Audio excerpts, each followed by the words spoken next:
गबरू बाजार में लड़कियों को देखते हुए गाना गाते हुए अपनी धुन में जा रहा था। ओए होए, अकेली न बाजार जाया करो, नजर लग जाएगी, सब्जी नगर न आया करो, ओए होए नजर लग जाएगी। अयो रामा। अरे नास पीटे नाटे, तेरे घर में माँ बहन नहीं है क्या? अरे आपको कैसे पता कि मेरे घर में ना माँ है और ना बहन है? आपको कैसे पता? सत्यानाश जाए तेरा नाटे, देखना कीड़े पड़ेंगे तुझ पर। शर्म नहीं आती सरेआम बाजार में लड़कियों को छेड़ते हुए? अरे मैं तुम्हें छेड़ नहीं रहा था, मैं तो बस गाना गाते हुए जा रहा था। गबरू की बात सुनकर वो लड़की क्रोधित होते हुए वहाँ से चली गई। तभी गबरू की नजर एक व्यक्ति पर पड़ी जो सड़क पर किताबें रखकर बेच रहा था। अबे आज के दौर में भी कोई किताब पढ़ता है क्या? है बे? हाँ भैया बिल्कुल पढ़ता है, जब तो मैं किताबें बेच रहा हूँ। अबे वो तो मुझे दिखाई दे रहा है कि तू किताबें बेच रहा है सड़क पे। गबरू की बात सुनकर वो व्यक्ति क्रोधित हो गया। भैया शक्ल से तो तुम अनपढ़ और जाहिल लगते हो, इसीलिए तुम क्या जानो कि किताबों की कीमत क्या होती है। अबे वो किताबी नमूने, जरा तमीज से बात कर ले, समझा है? तू शायद जानता नहीं है कि मैं 5वीं फेल है, लेकिन हिंदी भी पढ़ना जानता हूँ, समझा? तभी गबरू की नजर एक किताब पर पड़ी। अबे ये कैसी किताब है बे? चुगलखोरी करने के फायदे हैं? अब भैया ये किताब तुम पे बहुत सूट करेगी। ये किताब मैं तुम्हें जो है मुफ्त में देता हूँ, ले जाओ भैया जाओ। अबे तुझे क्या लगता है कि मैं इस किताब के तुझे पैसे देता, मूर्ख कहीं का है बे?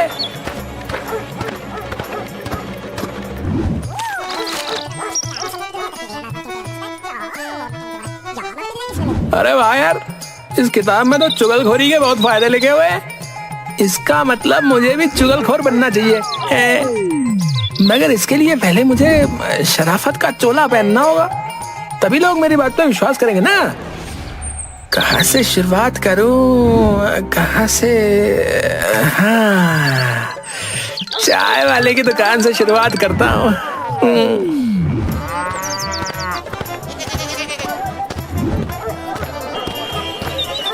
गबरू चाय की दुकान पर चुपचाप बैठ गया कि तभी चाय की दुकान वाला गबरू से बोला, अरे चुप चुप बैठे हो, जरूर कोई बात है। भैया आज मेरा जो है ना बात करने का बिल्कुल भी मूड नहीं है। अरे क्या बात है गबरू भैया, सब कुछ ठीक तो है? क्या बताऊं भैया, पूरे कासगंज में मेरा कहीं कोई सम्मान ही नहीं है। अरे यहाँ के लोग कुत्ते की इज्जत करते बताओ, मगर इस गबरू की इज्जत नहीं करते, और मैं आज इसी के बारे में सोच रहा हूँ। अरे गबरू भैया, एक तो तुम नाटे हो और ऊपर से गुस्से वाले भी, और तुम किसी से इज्जत से भी बात नहीं करते हैं, इसीलिए तो लोग तुम्हारी इज्जत नहीं करते हैं। अबे तुम सही कह रहे हो बे, चाय वाले भैया सही कह रहे हो तुम। आज से मैं किसी से भी ना बदतमीजी से बात नहीं करूंगा, बता रहा हूँ, हर किसी से तमीज से बात करूंगा।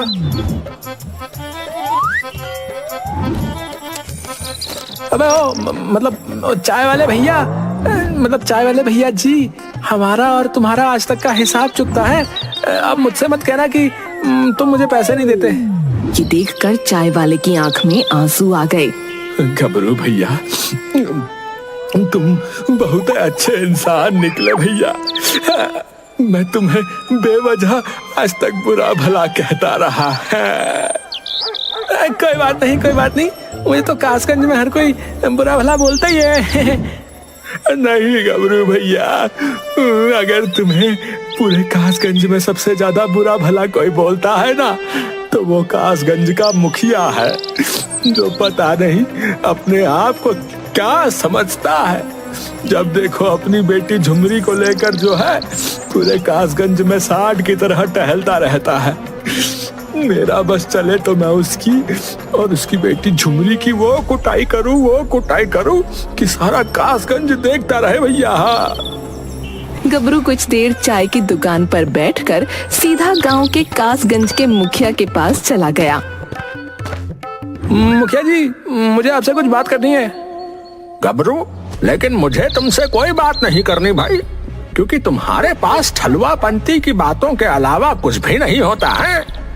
मुखिया जी, मैं अब सुधर चुका हूँ और मैं आपको बस यही बताने के लिए आया हूँ कि कासगंज के बस स्टैंड पे चाय वाला आपकी बड़ी बुराई कर रहा था।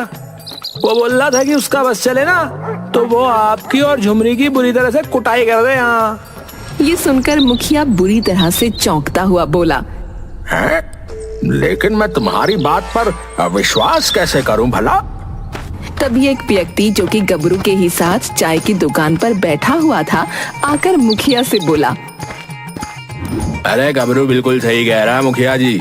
जिस समय वो चाय वाला आपको भला बुरा बोल रहा था उस समय मैं भी वहां बैठा हुआ था। मुखिया जी आप हमेशा मुझे गलत समझते रहते हैं, लेकिन सच तो ये है कि मैं आपको अपने पिता और झुमरी को अपनी बहन की नजर से देखता हूँ। ये सुनकर मुखिया को चक्कर आते हुए महसूस हुए। अरे गबरू तू तो वाकई सुधर गया रे, और तूने उस चाय वाले की करतूत बताकर अपने सुधरने का मुझे सबूत भी दे दिया। अब उस चाय वाले की खैर नहीं, तो रुक अभी मैं उसकी खबर लेता हूँ।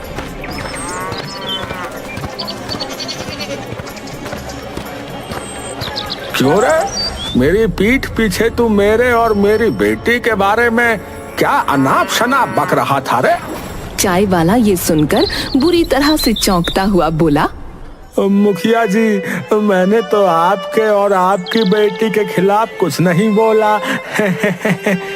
मुझे उस बेचारे गबरू ने सब कुछ बता दिया है। हाँ, और तेरी करतूत की गवाही तेरी दुकान पर बैठने वाले एक व्यक्ति ने भी दे दी है। तेरी तो खैर नहीं। मुझे माफ कर दो मुखिया जी, माफ कर दो।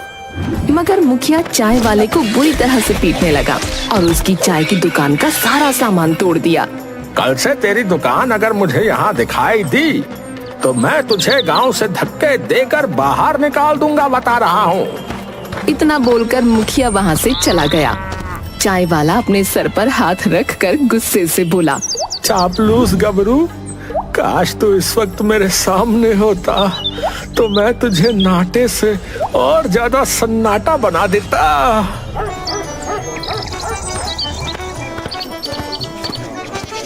तुम सही कह रहे थे गबरू, मुझे उस चाय वाले से ऐसी उम्मीद नहीं थी। मुखिया जी मैं आपका कासगंज छोड़कर जा रहा हूँ। क्या हुआ गबरू, तुम कासगंज छोड़कर क्यों जा रहे हो? मेरे पास कुछ ही पैसे पड़े थे मुखिया जी, जो मैंने उस चाय वाले को दे दिए। अब तो मेरे पास खाना खाने तक के पैसे नहीं बचे। कासगंज से बाहर जाकर मेहनत मजदूरी करके कुछ पैसे कमाकर अपना पेट भरूंगा। पागल हो गए हो क्या? अरे तुमने मुझे पिता बोला है और झुमरी को अपनी बहन। चलो मेरे साथ, आज से तुम मेरे घर पर खाना खाओगे।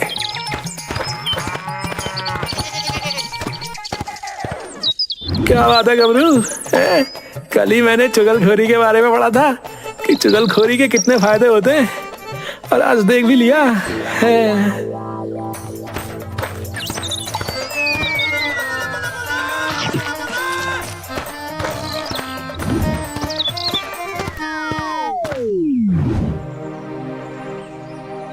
मुखिया जी आपके चेहरे पर जो है चिंता की लकीरें क्यों झलक रही हैं? अब तुम्हें क्या बताऊं गबरू, पड़ोसी गांव के सुखिया चाचा ने अपने इकलौते पुत्र अज्जू के लिए मेरे घर में रिश्ता भेजा है। उन्हें मेरी बेटी झुमरी पसंद आ गई है। सुखिया चाचा तो बहुत ज्यादा पैसे वाले हैं मुखिया जी। मैंने सुना है कि उनके पास पूरे 100 बीघा जमीन है, तो आपको तो खुश होना चाहिए। बात तो तुम्हारी सही है गबरू, लेकिन मैं सुखिया चाचा को पसंद नहीं करता। क्या है ना कि अभी वो 100 बीघा जमीन सुखिया चाचा के ही नाम में है। अगर वो 100 बीघा जमीन उनके बेटे अज्जू के नाम हो जाए तो मजा आ जाए, लेकिन फिर भी क्या कर सकते हैं, बुढ़ऊ सुखिया चाचा को आज नहीं तो कल मरना ही है। सुखिया चाचा कब आ रहे हैं झुमरी को देखने के लिए? कल सुबह 11 बजे का समय दिया है उन्होंने आने के लिए। मूर्ख मुखिया, तूने मेरे नाटक को देखते हुए झुमरी के साथ मेरा कभी विवाह नहीं किया ना? तेरी ऐसी की तैसी। बेटा मैं भी तेरी बेटी का विवाह अज्जू के साथ नहीं होने दूंगा, बता रहा हूँ। क्या बात है गबरू, क्या सोच रहे हो?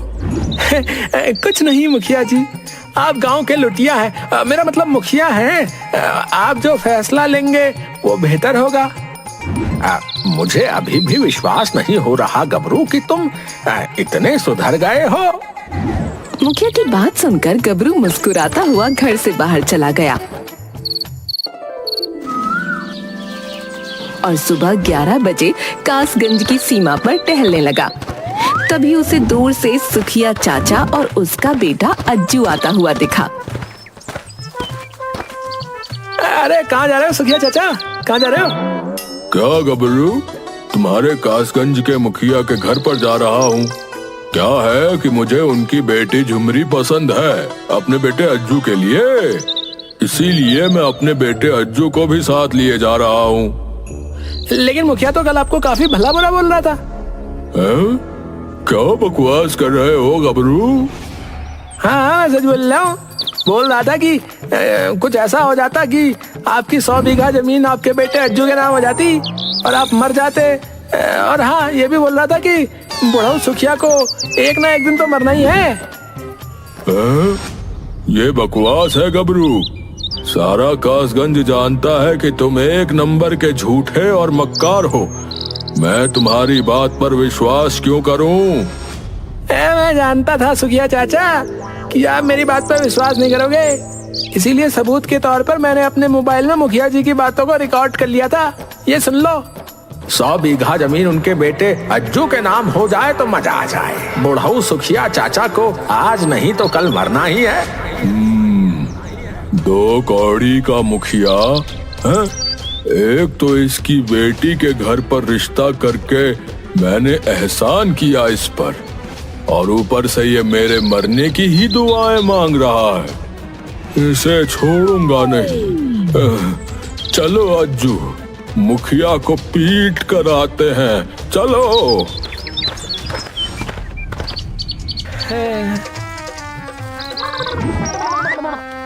सुखिया चाचा गुस्से से सीधा मुखिया के घर पर घुस गए। क्या बात है सुखिया चाचा, आपके चेहरे पर ये क्रोध कैसा झलक रहा है? आप रिश्ता लेकर आए हैं या फिर मुझे पीटने आए हैं? तुम्हें पीटने ही आया हूँ मुखिया। मुझे तुमसे ऐसी उम्मीद नहीं थी। अभी तुम्हारी बेटी मेरे घर की बहू बनकर आए भी नहीं कि तुम मुझे मारने की प्लानिंग करने लगे। मुखिया बुरी तरह से चौंकता हुआ बोला, अब ये क्या कह रहे हैं आप? मुझे उस बेचारे गबरू ने सब कुछ बता दिया है। देखते क्या हो बेटा, पीट पीट कर मुखिया का बुरा हाल कर दो। इस 2 कौड़ी के मुखिया की तो है?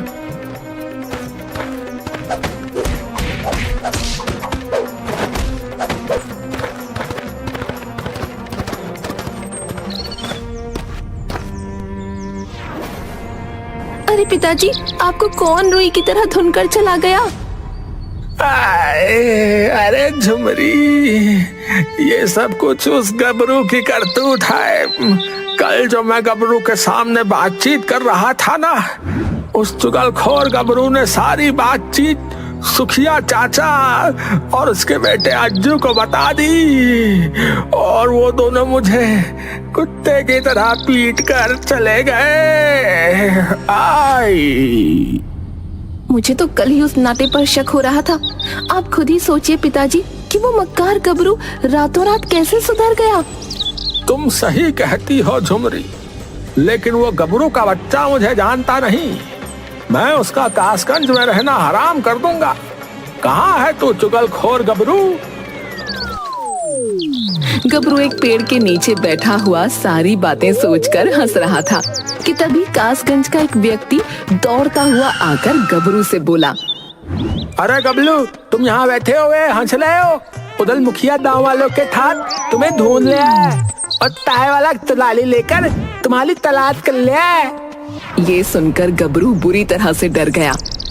अरे यार, ये तो लफड़ा ही हो गया यार। अब क्या करूं यार? उत्तरी, अरे कल न त्याग गबलू, अपनी दान बताकर भाग, नहीं तो वो थपतेला पीट पीट कर बुरा हाल कर देंगे। उदल कहाँ डाले हो? अबे भाग रहे हो बे। अले मुखिया ने साले ताजगंज की सीमा की देलाबंदी कर रखी है। तू अगर ताजगंज की सीमा पर पहुंचेगा ना तो वो तुझे वहीं से पकड़ लेंगे। भगवान, अब मैं कहाँ से भागू यार। तू तो मला गबलू, तू तो मला। इतना कहकर वो व्यक्ति वहां से चला गया। तभी गबरू की नजर एक साधु पर पड़ी। गबरू दौड़ता हुआ साधु के पास जाकर बोला, साधु महाराज, साधु महाराज, साधु महाराज, मुझे बचा लीजिए साधु महाराज। मैं कोई पुलिस थोड़ी हूँ जो तुझे बचा लूंगा। अबे यार, अगर तुम पुलिस नहीं है तो क्या हुआ, तुम एक साधु तो हो और देखने में चमत्कारी भी मालूम पड़ते हो। कोई चमत्कार करो ना। मुझे सिर्फ एक ही चमत्कार करना आता है।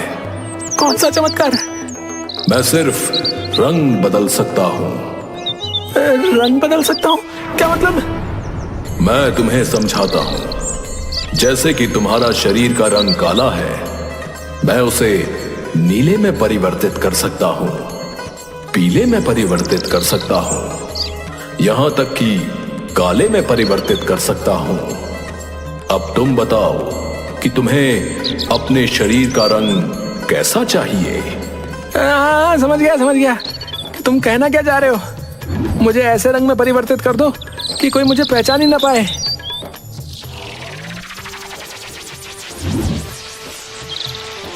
अबे यार साधु महाराज, एक तो मैं वैसे ही नाटा था और आपने ऊपर से मुझे और नीला कर दिया यार।